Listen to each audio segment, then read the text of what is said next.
दोस्तों आज की इस नए वीडियो में आप सभी लोगों का स्वागत है। तो दोस्तों आप सब मेरे बैकग्राउंड को देख रहे होंगे और सर आज क्या पढ़ाने वाला है करके सोच रहे होंगे। दोस्तों आज का जो हमारा टॉपिक है लेम्बर्ट बियर लॉ किस सिद्धांत पर काम करते हैं और उसके लिए हम कौन से इंस्ट्रूमेंट प्रयोग करते हैं उसको आज हम देखेंगे। तो मैं सोच रहा हूं कि आप लोगों को उस इंस्ट्रूमेंट को भी बता दूं ताकि आप सब लोग उसके बारे में जान लें कि वो कैसा चीज़ होता है, कैसा दिखाई देता है। तो हमारे लैब में है तो आप लोग देख लीजिएगा इनको ध्यान से। तो देखो सबसे पहले इस मशीन को आप लोग देखेंगे, अभी मैं पूरा दिखाऊंगा। अभी तो थोड़ा सा मैं इंट्रो दे रहा हूं इस टॉपिक के लिए। तो सबसे पहले हम स्विच को यहाँ ऑन करेंगे स्टूडेंट, राइट ना। अब यहाँ आप लोगों को ये इंस्ट्रूमेंट दिखाई दे रहा है, इसका नाम है डिजिटल फोटो कलरीमीटर। थोड़ा पास आके अब दिखाना, ठीक है। अब इधर आ जाओ, ठीक, थोड़ा पास से यहाँ दिखाओ, तो एकदम पास ले आओ मशीन के पास, ठीक है। बस अब देखो स्टूडेंट्स, ये जो हमको इंस्ट्रूमेंट दिखाई दे रहा है इसका नाम है डिजिटल फोटो कलरीमीटर, ठीक है। और यहाँ पर सेट करने के लिए दिया हुआ है, जो हम सॉल्यूशन लेंगे उनको सेट करने के लिए यहाँ पर बोल रहा है। और ये जो डिजिटल प्ले कर रहा है, कौन से सॉल्यूशन हमारे पास क्या चीज़ को ले रहा है उसको ये बता रहा है। और यहाँ पर है फिल्टर, यहाँ दिखाना जरा, ये दिखाई दे रहा है हमको फिल्टर। ये देखो अलग अलग कलर के लिए अलग अलग हमारे पास फिल्टर्स दिखाई दे रहे हैं। जैसे वायलेट के लिए 40 में रखना है किसको, तो ये फिल्टर है। देखो यहाँ पर हम राउंड करेंगे, यहाँ देखो आप राउंड कर रहे होंगे तो यहाँ पर हमको दिखाई दे रहा है ये 48 है और ये 40 है। ये 40 में फिक्स हो गया स्टूडेंट्स। यहाँ पर ये फिल्टर को देखिए जगह है ना। अब देखो वायलेट कलर के लिए फिल्टर को सेट करना है 40 में कह रहा है, राइट। और यहाँ पर एक कैविटी दिया हुआ है, यहाँ पर देख सकते हैं आप सब लोग, यहाँ पर एक खोखला भाग दिया हुआ है और इसका नाम है क्यूवेट। ये देखो ये हमारे पास क्यूवेट है, इसका नाम लिखा हुआ है। ये कांच का बना हुआ ट्यूब है एक। अब इसमें हम कोई भी सैंपल को लेंगे, जैसे मान लो यहाँ पर मेरे पास है, पास से दिखाना, यहाँ पर है मेरे पास मान लो ये ब्लू कलर है, ठीक है। यहाँ पर मैं ले लेता हूँ थोड़ा सा ब्लू कलर, हमारे पास इंस्ट्रूमेंट में हम ये सॉल्यूशन है हमारे पास, राइट ना। और यहाँ आप सावधानी से फिल्टर पेपर यूज करेंगे इसमें और ले करके आप इनको अच्छे से क्या कर लेंगे, साफ कर लेंगे, राइट ना। और इस क्यूबेट में आपने ले लिया सॉल्यूशन को अलग अलग कलर। अब यहाँ दिखाना जरा, ये देखो यहाँ ला के दिखाओ, यहाँ ये देखो ये हमारे पास वायलेट कलर यहाँ पर दिखा रहा है, इसको 40 में रखना है बोल रहा है।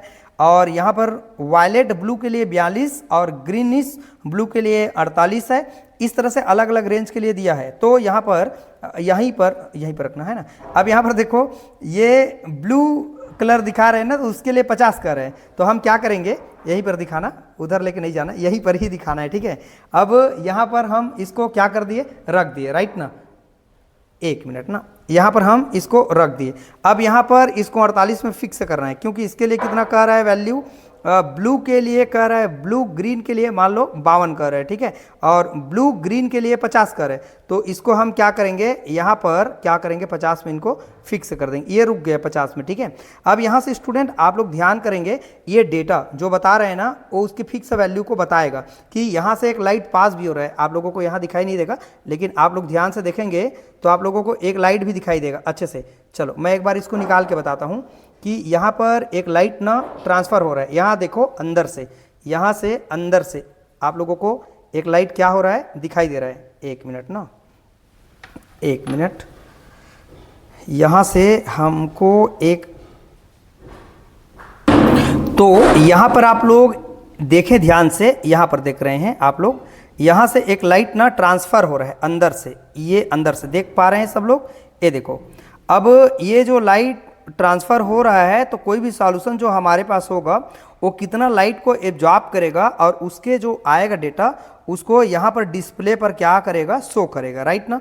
तो यही होता है फोटो कलरीमीटर का वर्क होता है, जो लेम्बर्ट बियर लॉ पर वर्क करता है। इसको मैं आपको अच्छे से बताऊंगा स्टूडेंट्स, आप सब लोग इस टॉपिक को बहुत अच्छे से पढ़ना। फिलहाल आप लोगों को एक बात समझ आ गया होगा कि हम कैसे इस फोटो कलरीमीटर को पढ़ें, राइट ना। तो इसी सिद्धांत पर ये काम करेगा। जैसे यहाँ पर लाइट जो पास हो रहा है तो उनके कॉन्सेंट्रेशन के समानुपाती होता है और उनके थिकनेस अर्थात उनके मोटाई के समानुपाती होता है। इसी चीज़ को हम देखेंगे। तो आई होप आप लोगों को कुछ समझ आया होगा कि कैसे यहाँ पर डेटा शो करेगा, ठीक है। तो कलर को आइडेंटिफाई करने के लिए इसका इस्तेमाल हम लोग करेंगे। तो चलिए स्टूडेंट्स हम लोग इस टॉपिक की ओर बढ़ेंगे आप सब लोगों को यहाँ पर जो डेटा दिखाई दे रहा है इसको हम राउंड करेंगे यहाँ से, तो इसका वैल्यू क्या होगा, चेंज होगा। तो सबसे पहले हम लोग क्या करते हैं, डिस्टिल वाटर लेकर के इनको 0 पर पहले तो सेट करते हैं। इसको 0 पर हम लोग क्या कर लेते हैं, ऐसे सेट कर लेंगे, राइट।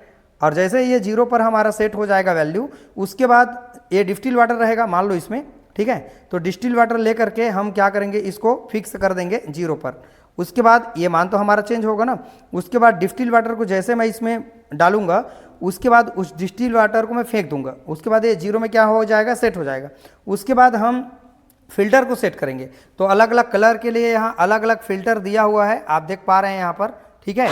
अब उसके बाद स्टूडेंट्स यहाँ पर जो भी सॉल्यूशन रहेगा जिनको हमको चेक करना रहेगा, उसको ले करके जितना उसका वैल्यू देगा उसको हम लोग बताएंगे, ठीक है। तो चलिए स्टूडेंट्स, आपने समझा कि कैसे हम फोटो कलरीमीटर पर वर्क करेंगे, इसको हम पूरा समझेंगे।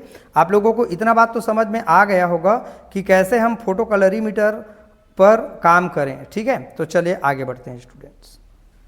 चलिए स्टूडेंट, अब हम लोग समझते हैं लेम्बर्ट बियर लॉ कैसे काम करते हैं, इसके व्यंजक क्या है और इनका पूरा नियम क्या है, उनको हम समझेंगे। जैसे कि आपने अभी थोड़ा सा देखा लैब में कि कैसे हमारे पास वो काम करते हैं। आपने देखा होगा कि हमारे पास एक इस तरीके से मशीन था, इंस्ट्रूमेंट था, और यहाँ पर डिस्प्ले था आप लोगों को दिखाने के लिए, राइट ना।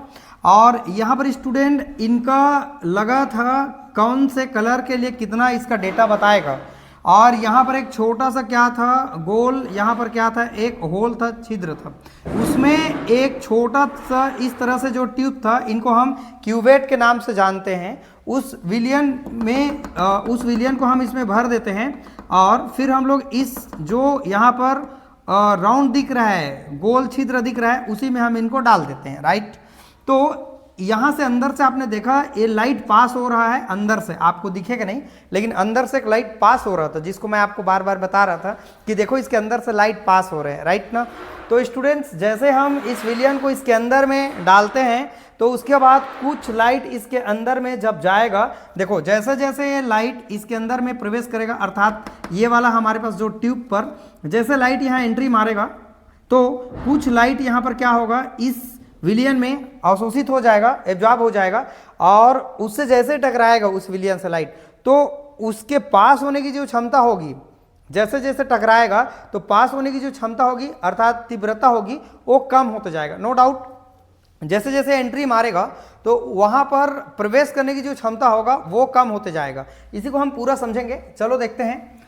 जब कोई एक वर्णीय प्रकाश, जब कोई मोनोक्रोमेटिक लाइट, इसको इंग्लिश में कहते हैं जब when the any monochromatic light pass to the any part, जब कोई एक वर्णीय प्रकाश इस सिंपल से होकर के गुजरता है, या कह रहा है कोई पारदर्शी माध्यम से गमन करता है। तो ये हमारा जो सिंपल है, विलियन है, ये पारदर्शी होता है, जिसको हम आर पार से लाइट को क्रॉस कर सकते हैं। तो जैसे ही स्टूडेंट कोई पारदर्शी माध्यम से लाइट को जब गमन करते हैं तो माध्यम की मोटाई, तो देखो यहाँ पर इसकी कोई ना कोई मोटाई होगी। मान लो इसका मोटाई को हम डेल टी मान लेते हैं, यहाँ पर डेल टी मान लेते हैं इसकी मोटाई को, जो ये माध्यम है इसकी मोटाई को डेल टी मान लेते हैं। तो माध्यम की मोटाई के साथ प्रकाश की तीव्रता में होने वाली कमी आपतित प्रकाश की तीव्रता के समानुपाती होता है। इसको हम बहुत अच्छे से यहाँ देखेंगे। हमारे पास कोई लाइट जो प्रवेश यहाँ से करा रहे हैं इसके अंदर में, इसको मैं बाहर में दिखा रहा हूँ ना। जैसे हम कोई आई मतलब कोई प्रवेश करने वाला लाइट है, जैसे हम प्रवेश कराएंगे तो आपतित होने वाले प्रकाश के क्या होते हैं, समानुपाती होते हैं। इसी बात को बोल रहा है, जब कोई मोनोक्रोमेटिक लाइट किसी पारदर्शी माध्यम से जब गमन करता है तो माध्यम की मोटाई के साथ, तो यहाँ पर इसके माध्यम की अलग अलग मोटाई होती है, तो इस माध्यम के मोटाई के साथ प्रकाश की तीव्रता में होने वाली कमी, तो नो डाउट शुरू में घुसेगा तो तीव्रता उनका ज़्यादा होगा, लेकिन जैसे जैसे और अंदर घुसते जाएगा लाइट, तो यहाँ पर प्रकाश जाने की जो क्षमता होगी वो धीरे धीरे क्या हो जाएगा, कम हो जाएगा। आपतित प्रकाश की तीव्रता में कमी हो जाती है और आपतित प्रकाश की तीव्रता के समानुपाती होती है ना। अब मान लेते हैं यदि माध्यम की मोटाई डेल टी है, मान लो माध्यम की जो मोटाई है उसको डेल टी मान लेते हैं। स्टूडेंट थोड़ा बाहर का आवाज आ रहा होगा क्योंकि काम चल रहा है थोड़ा साइड में, ठीक है। तो यहाँ पर जो मोटाई है इसको डेल टी मान लेते हैं, द्वारा आपतित प्रकाश की तीव्रता में क्या आ जाती है, कमी आ जाती है। तो कमी को हम डेल्टा आई से बता रहे हैं, देखो ये जो माइनस है ना वो कमी को बता रहे हैं, प्रकाश की तीव्रता में कमी हो गया तो उनको हम डेल्टा आई बता रहे हैं। कमी हो तो यहाँ पर व्यंजक में निकाल सकते हैं डेल्टा आई अपान डेल्टा टी। डेल्टा टी क्या है? डेल्टा टी माध्यम की मोटाई है, मीडियम की मोटाई है। और डेल्टा आई क्या है? आपतित होने वाली प्रकाश की कमी है, आपतित होने वाली प्रकाश की तीव्रता में कमी है। यहाँ जो डेल्टा आई बता रहा है माइनस डेल्टा आई क्या को बता रहा है? आपतित प्रकाश की तीव्रता में कमी को बता रहा है। और ये क्या है? आई क्या है? आपतित प्रकाश है। ठीक है, देखो एक बार फिर समझना, ये डेल्टा टी क्या है? डेल्टा टी इसकी मोटाई है। क्लियर हो? इसकी मोटाई ना, ये जो हमारे पास माध्यम है उसकी मोटाई डेल्टा टी है। क्लियर हो? अब आपतित होने वाली जो प्रकाश की कमी कुछ तो कमी होगा ना, जैसे ही घुसेगा तो उनकी तीव्रता में धीरे धीरे क्या आएगी? कमी आएगी। तो उसको हम डेल्टा आई से बता रहे हैं। और ये जो आई बता रहा है ये है आपतित होने वाली प्रकाश की तीव्रता है। तो ये जो आई है आपतित प्रकाश है और आई जो टी है वो डेल्टा टी है। यहाँ पर हम डेल्टा टी जो बोले हैं, डेल्टा टी जो यहाँ पर लिखा है मैंने, इसकी मोटाई है। और जो आई है वो क्या है? हमारे पास डेल्टा आई लिखा है ना, डेल्टा आई लिखा है, माइनस में डेल्टा आई लिखा है, तो उनमें कमी है को बता रहे हैं। तो यहाँ तीन चीज़ है, आपतित प्रकाश को आई से दर्शा रहे हैं और माइनस डेल्टा आई को उसके कमी को बता रहे हैं तीव्रता में, और डेल्टा टी को मोटाई से बता रहे हैं। तो ये समीकरण मेरा पहला है। इसको हम समानुपाती को हटाएंगे तो स्थिरांक लग जाएगा हमारा के। ये समीकरण पहला है। दूसरा है जहां आई आपतित प्रकाश की तीव्रता को बता रहा है, जो मेरे पास आई है, जो प्रकाश जा रहा है उसके अंदर में, उसको बता रहे हैं। तो उसी बात को मैंने लिखा है यहाँ पर, जो आई है आपतित प्रकाश की तीव्रता को बता रहे हैं। और टी क्या है? माध्यम की मोटाई है। के क्या है? स्थिरांक को बता रहे हैं। तो हम इनका क्या कर सकते हैं बताइए? यहाँ पर समाकलन करेंगे तो ये हो जाएगा आई टी, अधिकतम मान आई टी हो जाएगा, और लोएस्ट इसका वैल्यू हो जाएगा आई जीरो। आई जीरो हमारा आपतित प्रकाश को बता रहा है, और यहाँ पर आई टी बता रहा है उसके मोटाई में, उसके जैसे ही एंट्री करेगा तो उसमें कुछ परिवर्तन होगा तीव्रता में, उसको बता रहा है। और यहाँ डेल्टा आई का आई होगा, डेल्टा टी का टी बराबर का बराबर हो जाएगा। और इसके लिए भी ज्ञात करेंगे के के लिए, तो हमारा के हो जाएगा। और ए आई के लिए हम क्या करेंगे? समाकलन, तो ये टी हो जाएगा हाईएस्ट वैल्यू और लोएस्ट वैल्यू जीरो होगा। जैसे आपने हाईएस्ट वैल्यू टी रखा है, लोएस्ट वैल्यू जीरो रखा है, और यहाँ डेल्टा टी हम डेल्टा टी ही रखेंगे। ठीक है, तो ये हमारा हो जाएगा समीकरण तीसरा हो जाएगा। क्लियर हो? तो इतना वैल्यू अगर आपको समझ में आ गया तो हम लॉग लेंगे, मतलब ए लेन लगाएंगे, तो समाकलन हटाएंगे तो यहाँ ए लेन लग जाएगा, और आई टी का आई टी, आई जीरो का आई जीरो, आई टी और आई जीरो का आई जीरो हो जाएगा। इक्वल हमारे पास क्या हो जाएगा? माइनस का माइनस, के का के और टी का टी, और ये सब हमारा जो डेल्टा है वो सब हट जाएगा। जैसे हम समाकलन को हटाएंगे, है ना, तो यहाँ पर जो वैल्यू आएगा वो क्या हो जाएगा? हमारे पास जो सिर्फ बचेगा आई टी और आई जीरो, और यहाँ पर क्या बच जाएगा? टी, और यहाँ पर बच जाएगा हमारे पास क्या बच जाएगा? जीरो को तो वैल्यू नहीं, तो यहाँ पर माइनस के बचेगा और टी का हमारा टी। समीकरण चौथा हो गया। अब स्टूडेंट्स हम लोग इनको आगे लिख सकते हैं। जब एल एन को हटाएंगे तो यहाँ पर ई लिख सकते हैं। ई मतलब लॉग होता है, 2.303 होता है वैल्यू इसका। तो ये हमारा सेम हो गया, एल एन हट गया, एल एन हटा तो ई लग गया। यहाँ पर लिख सकते हैं या करके, यहाँ पर ई माइनस के टी का के टी, समीकरण 5। थोड़ा सा याद करना पड़ेगा। अब स्टूडेंट यहाँ पर गुणा कर लेंगे, आई टी का आई टी हो जाएगा और आई जीरो का गुणा इनके साथ कर देंगे तो ये हो जाएगा आई जीरो का आई जीरो हो जाएगा। और ई का वैल्यू होता है, क्या होता है हमारे पास? लॉग का मान 10 है ना, लॉग 10 रख देंगे तो ई हट जाएगा, तो ये हो जाएगा हमारे पास 10 हो जाएगा, और माइनस के टी का के टी, जहाँ के क्या है? के का मान होता है के अपान 2.303, समीकरण छठवा है ना। ये पूरा हमारा समीकरण क्या हो जाएगा? ये वाला जो मान है ना, ये समीकरण छठवा है, ये वाला ना, ये वाला मान हमारा समीकरण छठवा है। तो ये हमारा जो वैल्यू मिला हुआ है यहाँ तक, जो ये मान है, ठीक है, इसको लेम्बर्ट नियम का समीकरण कहेंगे। और बियर को भी देखेंगे, बियर का नियम क्या कहता है, फिर दोनों को एक साथ कंबाइन कर देंगे। ठीक है, तो अभी तक जो मैंने आपको बताया है ये केवल लेम्बर्ट का नियम है। एक बार रिपीट करके देखना, आपको समझ आएगा।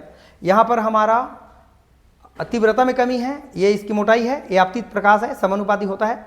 हटाएंगे के लगाएंगे स्थिरांक, ये क्या क्या है उसका वैल्यू बता रहे हैं, फिर समाकलन कर देंगे, इसके लिए आई टी कर देंगे, है ना, क्योंकि उसकी मोटाई में है। और ये आई जीरो हो जाएगा, क्योंकि आपतित होने वाली प्रकाश को आई जीरो से बताते हैं। ये हमारा डेल्टा आई का डेल्टा आई और डेल टी का डेल टी हो जाएगा। इक्वल यहाँ पर क्या हो जाएगा हमारे पास? के का के यहाँ के हो गया, और इसके लिए हम लोग क्या वैल्यू निकालेंगे, अधिक हाईएस्ट मान टी के लिए, फिर यहाँ 0, डेल टी का डेल टी, समीकरण तीसरा। हटाएंगे समाकलन को, एल एन लगेगा बस, बाकी कुछ नहीं है। एल एन हटेगा तो यहाँ ई लग जाएगा, और ई का मान हमारे पास जो होता है log 10 होता है, तो यहाँ पर log 10 हट गया तो ये हमारे पास हो जाएगा 10, केवल 10 होगा। यहाँ आई टी का आई टी हो जाएगा, और आई जी इसके साथ गुणा होगा, आई जीरो गुणा होगा, तो आई जीरो का आई जीरो हो गया, और 10 का हमारा 10 हो जाएगा, ई की जगह में 10 आ गया, माइनस के टी का के टी। समीकरण 6 है, ये समीकरण 6 को बता रहे हैं लेम्बर्ट का नियम है। ठीक, आई होप आप लोगों को एक बात तो समझ में आ गया, जैसे जैसे प्रकाश माध्यम में घुसते जाता है तो वहाँ पर उनकी तीव्रता में कमी आती है, तो आपतित होने वाले प्रकाश के समानुपाती होता है। ये कह रहा है कौन, लेम्बर्ट कह रहा है। अब बियर क्या कहते हैं, उनके सांद्रता के समानुपाती होता है। तो चलो आप स्क्रीनशॉट पहले ले लो। आई होप दोस्तों आप सब ने स्क्रीनशॉट ले लिया। अब हम समझते हैं जो बियर का नियम क्या है उनको समझते हैं, फिर दोनों को एक साथ मिला के हम लोग पढ़ेंगे। वीडियो थोड़ा सा लंबा हो सकता है, लेकिन आईएमपी टॉपिक है, आप लोगों को नहीं छोड़ना है। चलिए दोस्तों आगे बढ़ते हैं। चलिए स्टूडेंट, अब हम लोग समझते हैं कि बियर का नियम क्या कहता है। देखो, ये सांद्रता पर इन्होंने अध्ययन किया। जो हमारे पास सॉल्यूशन था, जैसे आपने एक छोटा सा ट्यूब में देखा था, शुरू में मैंने आपको बताया था, ठीक है, तो उस ट्यूब में जो सांद्रता है उनके समानुपाती होते हैं उनके प्रकाश कह रहा है। तो उसी बात को यहाँ लिखा है, ज़्यादा लंबा चौड़ा कहानी नहीं है। देखो, अवशोषित करने वाले पदार्थ की सांद्रता में समांतर वृद्धि से किसी एक वर्णी प्रकाश की तीव्रता में कमी चरघातांक रूप से होता है। देखो, अवशोषित करने वाली पदार्थ की सांद्रता में समांतर वृद्धि है ना, सांद्रता जैसे जैसे बढ़ाएंगे तो सांद्रता में समांतर वृद्धि से किसी एक वर्णी प्रकाश की तीव्रता में कमी आती है, उसको चरघातांक के रूप में बताते हैं। तो ये हमारा आई टी इक्वल टू, जैसे कि आपने देखा था। अब ये क्या यूज होगा स्टूडेंट्स, टी के जगह में यहाँ हम लोग यूज करेंगे सी, और यहाँ पर वैल्यू बता रहा है हमारे पास, जो वैल्यू है के का, यहाँ पर जो लॉग का जो वैल्यू है वो वैल्यू को आपको थोड़ा याद करना पड़ेगा, -0.4343 यहाँ पर आ रहा है। तो इसको थोड़ा सा याद करेंगे, आई टी का आई टी हो जाएगा इक्वल की इक्वल, आई जीरो का आई जीरो। अब ये ई हटा तो यहाँ पर आ गया 10, और उसका मान को भी साथ में लेके चल रहा है, तो ये कितना है 0.4343 यहाँ पर दिया है। के स्थिरांक है, सी इनकी सांद्रता है, कॉन्सेंट्रेशन है। तो अगर हम इस वैल्यू को हटा दें तो यहाँ पर जो मान बच जाएगा के सी बचेगा, समीकरण 7। समीकरण जो 7 है बियर नियम का समीकरण है, ज़्यादा नहीं है, थोड़ा सा आपको ये डेटा याद करना पड़ेगा, और बाकी चीज़ों पर अगर हम जाएंगे तो वीडियो काफ़ी लंबा हो जाएगा। उससे अच्छा है कि ये वैल्यू हम पुराने वाले रिकॉर्ड से ले लेंगे, आपको लेम्बर्ट नियम बताया था वहाँ से, और यहाँ पर टी की जगह में हम क्या यूज़ करेंगे, क्योंकि ये उनकी मोटाई के अनुसार चल रहा था, ये यहाँ पर सांद्रता को बता रहा है, ठीक है। तो इस वैल्यू को थोड़ा सा अगर याद कर सके तो याद कर लीजिएगा, राइट। ये समीकरण हमारा 7वां है। चलिए आप सब ने स्क्रीनशॉट ले लिया होगा, ले लो। अब स्टूडेंट दोनों रूल्स को, दोनों नियम को, बेयर और लेम्बर्ट और बियर दोनों को मिला करके एक और समीकरण हम बनाएंगे, उसको भी आप देखिए पूरा, और यही हमारे एग्जाम में आते हैं। अगर आपको पूछते हैं लेम्बर्ट नियम क्या है तो पहले बताया था उसको लिखेंगे, बियर का नियम क्या है तो आप सिर्फ इसको लिखेंगे 3 नंबर 2 नंबर में। लेकिन आपको पूछेगा लेम्बर्ट बियर नियम, तो दोनों को मिला के पढ़ेंगे, और वही हमारे एग्जाम पर पूछे जाते हैं। चलिए स्टूडेंट उनको भी हम लोग समझते हैं। चलिए स्टूडेंट, अब हम लोग उस चीज़ को पढ़ते हैं जो हमारे एग्जाम पर आते हैं। देखो, अगर लेम्बर्ट और बियर लॉ दोनों को एक साथ मिला दें तो लेम्बर्ट और बियर दोनों का नियम एक बनता है, जिसे लेम्बर्ट बियर नियम कहते हैं। जब कोई एक वर्णी प्रकाश को सममांगी विलयन से गुजारा जाता है, जैसे मान लीजिए कोई हमारे पास एक वर्णी मोनोक्रोमेटिक लाइट है, जिसको हम सममांगी विलयन से, होमोजीनियस सॉल्यूशन से जब गुजारते हैं, तो प्रकाश की तीव्रता में माध्यम के मोटाई के साथ, उनके माध्यम में मोटाई के साथ साथ होने वाली कमी की दर, जो होने वाले कमी आपने शुरू देखा है बियर लेम्बर्ट नियम में, दर आपतित प्रकाश की तीव्रता तथा विलयन के सांद्रण के समानुपाती होता है, जिसको मैंने और भी आपको बताया है दोनों के नियम में, वही चीज़ को एक साथ मिला के बता रहा है। अब इसको हम लिखेंगे, जहाँ पर हम लिखे थे आई लिखे थे, उसके जगह में आई के साथ सी भी लिख रहे हैं, क्योंकि यहाँ पर कॉन्सेंट्रेशन को भी उनके आपतित प्रकाश के समानुपाती के अनुसार बता रहे हैं। जैसे यहाँ कह रहा है उनका आपतित प्रकाश और सांद्रण के समानुपाती होते हैं, तो ये आपतित प्रकाश है और सी इनके कॉन्सेंट्रेशन है। यहाँ पर माइनस क्यों लिखा है, सांद्रण में कमी हो रहा है। बाकी हमारे स्थिरांक के यहाँ पर के समानुपाती की जगह में मैंने के लगाया है। फिर इनको हम क्या करेंगे, समाकलन करेंगे आई टी और जीरो के साथ। हाईएस्ट मान आई टी है और लोएस्ट मान आपका जीरो है, और हमारा सेम है आई डेल आई का डेल आई, और यहाँ पर हो जाएगा आई। ठीक है, क्योंकि हम आई आपतित प्रकाश को मार रहे हैं और डेल आई किसको मार रहे हैं, उनमें कमी को बता रहे हैं, माइनस लगा दिए तो ठीक है। और यहाँ पर भी वही हो जाएगा हमारे पास। यहाँ पर हमने चेंज कर दिया है ना, ध्यान रखना। यहाँ पर जो आई लिखा हुआ है, ठीक है, आई को हमने यहाँ कर दिया और डेल टी को हमने उस साइड रख दिया है। जैसे कि और वीडियो इसी के पहले वाले स्टार्टिंग में देखा होगा, ये हमारा डेल टी यहाँ आ गया है और आई हमारा इधर आ गया है। तो देखो ना, डेल टी इस साइड आ गया है और के सी का के सी, बाकी से में समीकरण तीसरा है। समाकलन को हटाएंगे, यहाँ पर लग जाएगा लॉग, ठीक है, और ये समाकलन हट जाएगा, के सी टी का टी हो जाएगा, ठीक है, के सी टी का टी, ये सब तो हट गया, डेल्टा हट गया, डेल्टा परिवर्तन को बताता है। समीकरण चौथा है मेरा। अब स्टूडेंट्स यहाँ पर जो k है, k के जगह में हम रख रहे हैं एप्सिलॉन। यहाँ पर जो ई जैसे दिखाई दे रहा है, एप्सिलॉन का निशान है, ठीक है। तो log 10 का हमने log 10 लिखा, वहाँ पर सेम है बाकी, और k के जगह में मैंने एप्सिलॉन लिखा है, समीकरण पांचवा है। उसी बात को मैंने लिखा है जहाँ एप्सिलॉन बराबर होता है k अपॉन कितना हो जाएगा, 2.303 होता है, ठीक है। अब यहाँ पर आई टी का आई टी, ये हमारा सेम हो गया, इक्वल के इक्वल। अब स्टूडेंट्स यहाँ पर जो वैल्यू आया है, जैसे हम लॉग को हटाएं, यहाँ पर लॉग हट गया तो उसके जगह में मान आता है लॉग, यहाँ पर कितना आता है, 2.303 आता है। तो हम इसके जगह में क्या रख देंगे, साथ में 10 रख देंगे और यहाँ पर माइनस में आ जाएगा, और एप्सिलॉन सी टी का सी टी समीकरण छठवा है। ये समीकरण 6 ही लेम्बर्ट बियर नियम का समीकरण होता है। थोड़ा सा याद करना, अगर आपको पड़ेगा तो हमको थोड़ा से कुछ चीज़ों को याद करना पड़ेगा, कुछ फार्मूला पर जो चीज़ें होती हैं उनको याद करना होता है।